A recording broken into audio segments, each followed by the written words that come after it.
News 18 ಕನ್ನಡದ digital ಕಂಟೆಂಟ್ಗೆ ಸ್ವಾಗತ. ನಾನು ಚಂದ್ರಕಾಂತ್ ಸುಗಂಧಿ. ರಾಜ್ಯದ ಜೈಲುಗಳಲ್ಲಿ ನಡೆದಿರ್ತಕ್ಕಂಥ ಅಕ್ರಮಗಳ ಬಗ್ಗೆ ಸರದಿ ವರದಿಗಳು ಪ್ರಸಾರವಾಗುತ್ತಿವೆ. ಈ ನಡುವೆ ಬೆಳಗಾವಿ ಹಿಂಡಲಗ ಜೈಲಿನಲ್ಲಿ ಎಸೆದಂತಹ ಒಂದು ಮೊಬೈಲ್ನ ದೃಶ್ಯಗಳು ಈಗ ಸಾಕಷ್ಟು ವೈರಲ್ ಆಗಿದ್ದು, ಈ ಬಗ್ಗೆ ಈಗ ಕಾರಾಗೃಹ ಇಲಾಖೆ ತಲೆ ಕೆಡಿಸಿಕೊಂಡಿದೆ. ಈ ಬಗ್ಗೆ ತನಿಖೆಯನ್ನ ಆರಂಭ ಮಾಡಿರ್ತಕ್ಕಂಥದ್ದು. ಏನಿದು ಮೊಬೈಲ್ ಎಸೆತ ಪ್ರಕರಣ ಅಂತ ಹೇಳ್ತೀನಿ. ಅದಕ್ಕೂ ಮೊದಲು ನ್ಯೂಸ್ 18 ಕನ್ನಡದ ಯೂಟ್ಯೂಬ್ ಚಾನಲ್ ನ ಸಬ್ಸ್ಕ್ರೈಬ್ ಮಾಡಿ, ಹಾಗೇನೆ ಬೆಲ್ ಐಕನ್ ನ ಒತ್ತಿ. ಜೊತೆಗೆ ನ್ಯೂಸ್ 18 ಕನ್ನಡದ ಫೇಸ್ಬುಕ್ ಹಾಗೇನೆ ಇನ್ಸ್ಟಾಗ್ರಾಮ್ ಪೇಜ್ ಅನ್ನ ಫಾಲೋ ಮಾಡೋದನ್ನ ಮರಿಬೇಡಿ.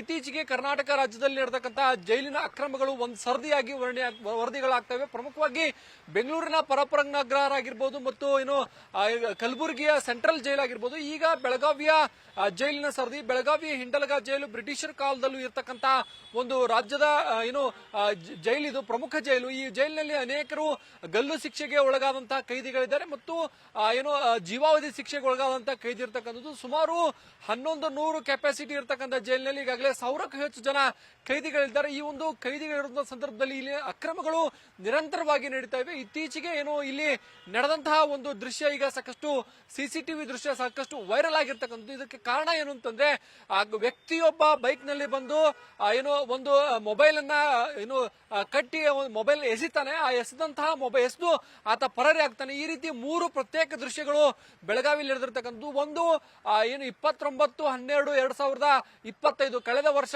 3 ದಿನಗಳ ಹಿಂದೆ ನಡೆದಂತಕ್ಕಂಥದ್ದು. ಮತ್ತೆ ಇನ್ನೆರಡು ನವೆಂಬರ್ ಹಾಗೇನೆ ಅಕ್ಟೋಬರ್ ನಲ್ಲಿ ನಡೆದಿದೆ ಅಂತಕ್ಕಂಥ ಮಾಹಿತಿಗಳಿವೆ. ಕೈಗಾರಿಕಾ ಭದ್ರತಾ ಪಡೆ ಬೆಳಗಾವಿ ಹಿಂಡಲಗ ಜೈಲಿನ ಸುತ್ತ ಕಣ್ಗಾವಲಿಟ್ಟಿದೆ. ಆ ನಡುವೆಯೂ ಕೂಡ ಈ ರೀತಿ ಮೊಬೈಲ್ಗಳನ್ನ ಮತ್ತು ಮಾದಕ ವಸ್ತುಗಳನ್ನು ಎಸೆದಿದ್ದಾರೆ ಅಂತಕ್ಕಂಥ ಆರೋಪಗಳಿವೆ. ಆದ್ರೆ ಈ ಬಗ್ಗೆ ಈಗ ಬೆಳಗಾವಿ ಗ್ರಾಮೀಣ ಪೊಲೀಸರು ಒಂದು ತನಿಖೆಯನ್ನು ಆರಂಭಿಸಿದ್ದಾರೆ ಮತ್ತು ಸಿಸಿಬಿ ತಂಡ ಆಗಿರ್ಬೋದು, ಬೆಳಗಾವಿ ನಗರ ಪೊಲೀಸ್ ಆಯುಕ್ತ ಭೂಷಣ್ ಬೋರ್ಸೆ ಬೆಳಗಾವಿ ಹಿಂಡಲಗ ಕಾರಾಗೃಹಕ್ಕೆ ಭೇಟಿ ಕೊಟ್ಟು ಪರಿಶೀಲನೆ ನಡೆಸಿದ್ದಾರೆ. ಇತ್ತೀಚೆಗೆ ಬೆಳಗಾವಿ ಹಿಂಡಲಗ ಜೈಲಿನಲ್ಲಿ ಕೆಲ ವರ್ಷಗಳ ಹಿಂದೆ ಹಿಂಡಲಗ ಜೈಲಿನಿಂದ ಕೇಂದ್ರದ ಸಚಿವ ನಿತಿನ್ ಗಡ್ಕರಿಗೆ ಒಂದು ಜೀವ ಬೆದರಿಕೆ ಕರೆ ಬಂದಿತ್ತು. ಬಳಿಕ ರಾಜ್ಯದಲ್ಲಿ ಇರ್ತಕ್ಕಂಥ ಜೈಲಿನಲ್ಲಿ ಇರ್ತಕ್ಕಂಥ ಜಾಮರ್ಗಳ ಬಗ್ಗೆ ಅನೇಕ ಪ್ರಶ್ನೆಗಳು ಉದ್ಭವವಾಗಿದ್ದು, ಈ ಸಂದರ್ಭದಲ್ಲಿ ಎಚ್ಚೆತ್ತಂತಹ ಕಾರಾಗೃಹ ಇಲಾಖೆ ಅಧಿಕಾರಿಗಳು ಬೆಳಗಾವಿ ಹಿಂಡಲಗ ಜೈಲಿಗೆ ಅತ್ಯಾಧುನಿಕ ಜಾಮರ್ ಅನ್ನ ಅಳವಡಿಸಿ ಮಾಡಿದ್ರು. ಈ ಜಾಮರ್ ಬಳಿಕವೂ ಕೂಡ ಮೊಬೈಲ್ ಕಳ್ಳ ಸಾಗಾಣಿಕೆ ನಡೆದದ್ದು ನಿಜಕ್ಕೂ ಆಶ್ಚರ್ಯ. ಯಾಕಂದ್ರೆ ಅಲ್ಲಿ ಜಾಮರ್ ಇರೋ ಕಾರಣಕ್ಕೆ ಮೊಬೈಲ್ ವರ್ಕ್ ಆಗಲ್ಲ ಅಂತ ಹೇಳಿ ಅಧಿಕಾರಿಗಳು ಹೇಳ್ತಾರೆ. ಆದ್ರೆ ಮೊಬೈಲ್ ವರ್ಕ್ ಆಗದಂತಹ ಸಂದರ್ಭದಲ್ಲಿ ಯಾಕೆ ಕಳ್ಳ ಸಾಗಾಣಿಕೆ ಮೂಲಕ ಮೊಬೈಲ್ ಒಳಗೆ ಹೋಯಿತು ಅಂತಕ್ಕಂಥದ್ದು ಸಾಕಷ್ಟು ಅನುಮಾನಗಳನ್ನ ಹುಟ್ಟಿಸಿದೆ. ಇದು ಜೈಲಿನ ಸಿಬ್ಬಂದಿ ಆಗಿರ್ಬೋದು ಮತ್ತು ಅಧಿಕಾರಿಗಳ ಕಾರ್ಯಕ್ಷಮತೆ ಬಗ್ಗೆ ಕೂಡ ಪ್ರಶ್ನೆ ಮಾಡ್ತಕ್ಕಂಥದ್ದು. ಅವರ ಅನುಮತಿ ಮತ್ತು ಅವರ ಸಹಕಾರ ಇಲ್ಲದೆ ಒಳಗಡೆ ಮೊಬೈಲ್ ಯೂಸ್ ಮಾಡಕ್ಕೆ ಸಾಧ್ಯವಿಲ್ಲ ಅಂತಕ್ಕಂಥ ಪ್ರಶ್ನೆಗಳು ಇರತಕ್ಕಂಥದ್ದು. ಯಾಕಂದ್ರೆ ಬೆಳಗಾವಿ ಹಿಂಡಲಗ ಜೈಲಿನಲ್ಲಿ ಅನೇಕ ಮೋಸ್ಟ್ ವಾಂಟೆಡ್ ಕ್ರಿಮಿನಲ್ಸ್ ಇದ್ದಾರೆ. ಇದು ರಾಜ್ಯದಲ್ಲಿ ಮರಣದಂಡನೆ ಶಿಕ್ಷೆಗೆ ಕೊಡುವಂತಹ ಏಕೈಕ ಜೈಲು. ಜೊತೆಗೆ ಅಂತಂದ್ರೆ ಉತ್ತರ ಕರ್ನಾಟಕ ಭಾಗ ಆದ್ಮೇಲೆ ದಕ್ಷಿಣ ಕರ್ನಾಟಕದ ಅನೇಕ ಮೋಸ್ಟ್ ವಾಂಟೆಡ್ ಕ್ರಿಮಿನಲ್ಸ್ ಈ ಒಂದು ಹಿಂಡಲಗ ಜೈಲಿನಲ್ಲಿ ಇದ್ದಾರೆ. ಈಗ ಜೈಲಿನಲ್ಲಿ ವ್ಯಕ್ತಿಯೊಬ್ರು ಮೊಬೈಲ್ ಎಸತಕ್ಕಂಥದ್ದು, ಅದರಲ್ಲೂ ಮೊಬೈಲ್ ಅನ್ನ ಕಟ್ಟಿ ಎಸಿತಾರೆ ಮತ್ತು ನಿರ್ದಿಷ್ಟ ಪ್ರದೇಶದಲ್ಲಿ ಎಸಿತಾರೆ. ಯಾಕಂದ್ರೆ ಆ ಪ್ರದೇಶ ಗೊತ್ತಿಲ್ಲದೆ ಎಸೆಯೋಕೆ ಸಾಧ್ಯನೇ ಇಲ್ಲ. ಹೀಗಾಗಿ ಕೈದಿಗಳ ಸೂಚನೆಯ ಮೇರೆಗೆ ಈ ರೀತಿ ಅಕ್ರಮ ಚಟುವಟಿಕೆಗಳು ನಡೀತಾ ಇರ್ತಕ್ಕಂಥದ್ದು. ಇತ್ತೀಚೆಗೆ ಕಾರಾಗೃಹ ಇಲಾಖೆಗೆ IPS ಅಧಿಕಾರಿ ಅಲೋಕ್ ಕುಮಾರ್ ಬಂದ ಬಳಿಕ ಹಲವು ಕಡೆಗಳಲ್ಲಿ ದಾಳಿಯನ್ನ ಮಾಡಲಾಗಿರ್ತಕ್ಕಂಥದ್ದು. ಬೆಳಗಾವಿಯಲ್ಲೂ ಕೂಡ ದಾಳಿಯನ್ನ ಮಾಡಲಾಗಿದೆ. 12 ಮೊಬೈಲ್, 4 ಸಿಮ್ ಮತ್ತು ಸಿಮ್ ಚಾರ್ಜರ್ಗಳು ಇವನ್ನೆಲ್ಲವೂ ಕೂಡ ವಶಕ್ಕೆ ಪಡೆದುಕೊಳ್ಳಲಾಗಿದೆ. ಈಗ ಇರ್ತಕ್ಕಂಥ ಪ್ರಶ್ನೆ ಏನಂದ್ರೆ, ಅತ್ಯಾಧುನಿಕ ಜಾಮರ್ನ ಪಾತ್ರ ಏನು? ಜಾಮರ್ ಇದ್ದಂತ ಸಂದರ್ಭದಲ್ಲಿ ಮೊಬೈಲ್ಗಳ ಕಳ್ಳ ಸಾಗಾಣಿಕೆ ಒಳಗೆ ಯಾಕಾಯ್ತು?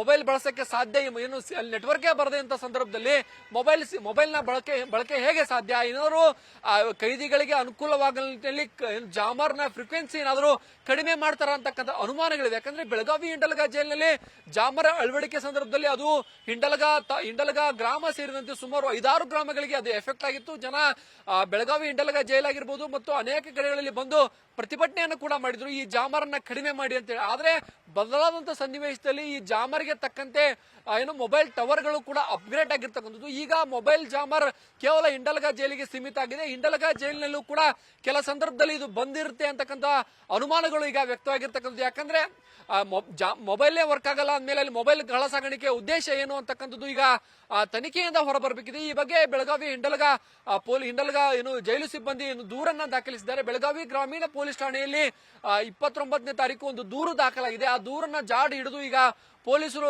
ತನಿಖೆಯನ್ನ ಮಾಡ್ತಾ ಇದ್ದಾರೆ. ಮತ್ತೊಂದು ಕಡೆ ಕಾರಾಗೃಹ ವ್ಯಾಪ್ತಿಯಲ್ಲಿ ಸಿಸಿಟಿವಿಯಲ್ಲಿ ದಾಖಲಾದ ದೃಶ್ಯ ಬಹಿರಂಗ ಹೇಗಾಯಿತು ಅನ್ನೋದ್ರ ಬಗ್ಗೆಯೂ ಕೂಡ ತನಿಖೆ ನಡೀತಾ ಇದೆ. ಏನು ಹಿರಿಯ IPS ಅಧಿಕಾರಿ ಅಲೋಕ್ ಕುಮಾರ್ ಅವರು ಈ ಬಗ್ಗೆ ಅತ್ಯಂತ ಗಂಭೀರವಾಗಿ ಒಂದು ಪ್ರಕರಣವನ್ನ ತೆಗೆದುಕೊಂಡಿರ್ತಕ್ಕಂಥದ್ದು. ಏನು ಬೆಳಗಾವಿಯ DIG TP ಶೇಷ ಅವರು ಕೂಡ ಮಾಧ್ಯಮಗಳಿಗೆ ಅನೇಕ ವಿಚಾರಗಳನ್ನ ಹಂಚಿಕೊಂಡಿದ್ದಾರೆ. ಈ ರೀತಿ ಏನು ಕೈದಿಗಳ ಜೊತೆಗೆ ಶಾಮೀಲಾದಂತಹ 3 ಜನ ಸಿಬ್ಬಂದಿಗಳ ಮೇಲೆ ನಾವು ಕ್ರಮ ಕೈಗೊಂಡಿದ್ದೇವೆ ಅಂತಕ್ಕಂಥ ಮಾಹಿತಿಯನ್ನು ಕೂಡ ಕೊಟ್ಟಿದ್ದಾರೆ. ಮತ್ತು ಈ ಒಂದು ಸಿಬ್ಬಂದಿ ಮತ್ತು ಕೈದಿಗಳು ಕೂಡಿದಾಗ ಮಾತ್ರ ಇಂಥ ಅಕ್ರಮಗಳ ಸಾಧ್ಯ. ಏನು ಒಬ್ಬರ ಕೈಯಿಂದ ಮಾಡುವಂತಹ ಸಾಧ್ಯ ಆಗುವಂತಹ ಕೆಲಸ ಅಲ್ಲ. ಏನು ಜೈಲಿನ ಹೊರಗೆ ಅನೇಕ ಭದ್ರತಾ ಪಡೆಗಳು, ಕೈಗಾರಿಕಾ ಭದ್ರತಾ ಪಡೆ ಕೆಲಸ ಮಾಡ್ತಾರೆ. ಅದಾಗಿಯೂ ಕೂಡ ಮುಖ್ಯ ದ್ವಾರದಿಂದಲೇ ಅನೇಕ ಅಕ್ರಮ ಚಟುವಟಿಕೆಗೆ ಬೇಕಾದ ವಸ್ತುಗಳು ಸಾಗಾಟ ಆಗಿದೆ ಅಂತಕ್ಕಂಥ ಆರೋಪಗಳಿರ್ತಕ್ಕಂಥ. ಹೌದು, ಇದು ಮೀಡಿಯಾನಲ್ಲಿ ಏನು ಬಂದಿದೆ, ಇಲ್ಲಿ ರಾತ್ರಿ ಡ್ರಗ್ಸ್ ಮತ್ತು ಮೊಬೈಲ್ ಹಾಕಿದ್ದಾರೆ ಅಂತ, ಅದರ ಬಗ್ಗೆನೇ ವಿಚಾರಣೆ ಮಾಡೋಕ್ಕೆ ಇಲ್ಲಿ ಬಂದಿದೆ.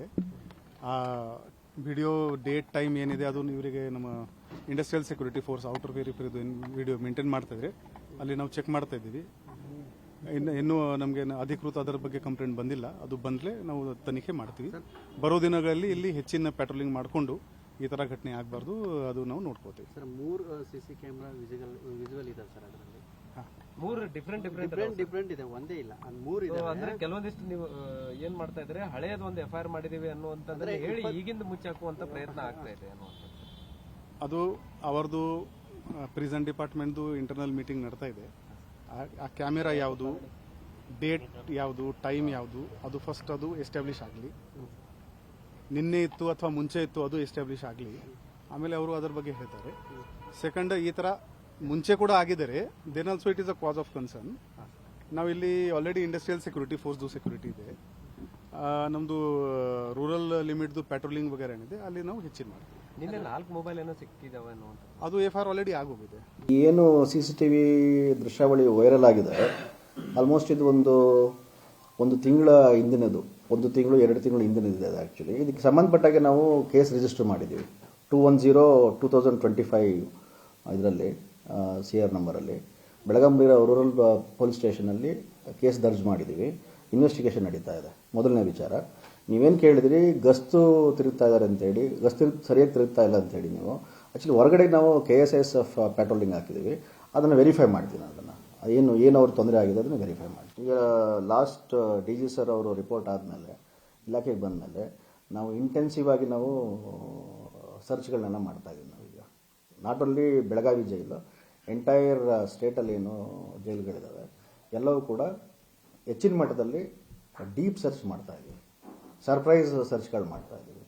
ಸೊ ಹಾಗಾಗಿ ಈಗ ನಮ್ಮ ಬೆಳಗಾಂ ಜೈಲಲ್ಲಿ ಹೆಚ್ಚು ಕಡಿಮೆ 12 mobile, 1 charger, 5 charging cable, 1 adapter, 4 SIM ಇಷ್ಟು ಸಿಕ್ಕಿದೆ. ಒಟ್ಟು 4 FIR ಹಾಕಿದ್ದೀವಿ. ಸಾಹೇಬ್ರಿ ಒಂದು ನಿಮಿಷ, ಅದಕ್ಕೋಸ್ಕರ ಸಾಹೇಬ್ರೀಗ ನಾವೇನು ಸರ್ಚ್ ಮಾಡ್ತಾ ಇರೋದು ನೋಡ್ಬಿಟ್ಟು ಆ್ಯಕ್ಚುಲಿ ಅವರು ನಮ್ಮ ಸಿಬ್ಬಂದಿಗಳಿಗೆ ಸುಮಾರು 27,000 ರಿವಾರ್ಡು ಕೂಡ ಕೊಟ್ಟಿದ್ದಾರೆ. ಇದನ್ನು ಬಿಟ್ಟು ಕೂಡ ಎಲ್ಲ ಸೇರಿಕೊಂಡು ನಮ್ಮ ನಾರ್ತ್ ರೇಂಜ್ ಜೈಲುಗಳಲ್ಲಿ ಒಟ್ಟು 34 ಮೊಬೈಲು, 11 ಸಿಮ್ಮು, 13 ಚಾರ್ಜರ್ ಇಷ್ಟು ನಾವು ರಿಕವರ್ ಮಾಡ್ಕೊಂಡಿದ್ದೀವಿ. ಈಗ ನಾವು ಓದಲು ವರ್ಕ್ ಆಗಲ್ಲ. ನಾಟ್ ಓನ್ಲಿ ಜೈಲ, ಈಗ ನನ್ನ ಕ್ವಾರ್ಟರ್ಸ್ ಇದೆ, ನನ್ನ ಆಫೀಸ್ ಇದೆ, ಇಲ್ಲೂ ಕೂಡ ನನಗೆ ಸಿಗ್ನಲ್ ಸಿಗಲ್ಲ. ಇದೇನಾಗಿದೆ, ಎಲ್ಲವೂ ಕೂಡ ಮೊಬೈಲ್ಗಳಿವೆ, ಎಲ್ಲವೂ ಕೂಡ ತುಂಬ ಹಿಂದೆ ಬಂದು ಸೇರ್ಕೊಂಡಿರೋವಂಥ ಆ್ಯಕ್ಚುಲಿ. ಅದನ್ನು ಅವರು ಇಟ್ಕೊಂಡಿದ್ದಾರೆ, ಅದನ್ನು ಬಳಸ್ತಾ ಇದ್ರಲ್ಲೋ ಗೊತ್ತಿಲ್ಲ. ಅದೆಲ್ಲ CDR ಮಾಡಲಿಕ್ಕೆಲ್ಲ ನಾವು ರಿಕ್ವೆಸ್ಟ್ ಮಾಡಿದ್ದೀವಿ. ನಾವೀಗ CDR ಮಾಡ್ತು ಅಂದರೆ ಏನು, ಯಾವಾಗ ಅದು ಸ್ಟಾಪ್ ಆಗಿದೆ, ಇಲ್ಲಿ ತನಕ ಯೂಸ್ ಆಗಿದೆ, ಅದು ಗೊತ್ತಾಗುತ್ತೆ ನಮಗೆ. ಒಟ್ಟಾರೆ ಬೆಳಗಾವಿ ಇಂಡಲಗಾ ಜೈಲಿನಲ್ಲಿ ಮೊಬೈಲ್ ಎಸೆತ ಪ್ರಕರಣ ಏನಿದೆ ಸಾಕಷ್ಟು ರಾಜ್ಯಾದ್ಯಂತ ಚರ್ಚೆಗೆ ಗ್ರಾಸವಾಗಿದೆ. ಏನು ಜಾಮರ್ ವರ್ಕ್ ಆಗಿದ್ರೆ ಮೊಬೈಲ್ ಕಳ್ಳ ಸಾಗಾಣಿಕೆ ಯಾಕಾಯ್ತು ಅನ್ನೋದ್ರ ಬಗ್ಗೆಯೂ ಕೂಡ ಈಗ ಸದ್ಯ ಪ್ರಶ್ನೆಗಳು ಉದ್ಭವ ಆಗಿರ್ತಕ್ಕಂಥದ್ದು. ಈ ನಿಟ್ಟಿನಲ್ಲಿ ಅಧಿಕಾರಿಗಳು ಯಾವ ರೀತಿ ತನಿಖೆಯನ್ನ ಮಾಡ್ತಾರೆ, ಏನು ವರದಿಯನ್ನ ಕೊಡ್ತಾರೆ ಅಂತಕ್ಕಂಥದ್ದು ಈಗ ಸದ್ಯ ಕುತೂಹಲಕ್ಕೆ ಕಾರಣವಾಗಿದೆ. ನಿರ್ಭೀತ, ನಿಷ್ಪಕ್ಷಪಾತ, ವಿಶ್ವಾಸಾರ್ಹ ಸುದ್ದಿಗಳಿಗೆ ಮತ್ತೊಂದು ಹೆಸರಾಗಿರುವಂತ News18 ಕನ್ನಡ ಈಗ ಆಪ್ನಲ್ಲೂ ಲಭ್ಯವಿದೆ. ದಯವಿಟ್ಟು ಇಲ್ಲಿರುವಂತ QR ಕೋಡ್ ಸ್ಕ್ಯಾನ್ ಮಾಡಿಕೊಂಡು ಆಪ್ ಡೌನ್ಲೋಡ್ ಮಾಡೋದಕ್ಕೆ ಮರಿಬೇಡಿ. ನಿಮ್ಮ ಬೆಂಬಲ ಹೀಗೆ ಸದಾ ನಮ್ಮೊಂದಿಗಿರಲಿ. ಧನ್ಯವಾದ.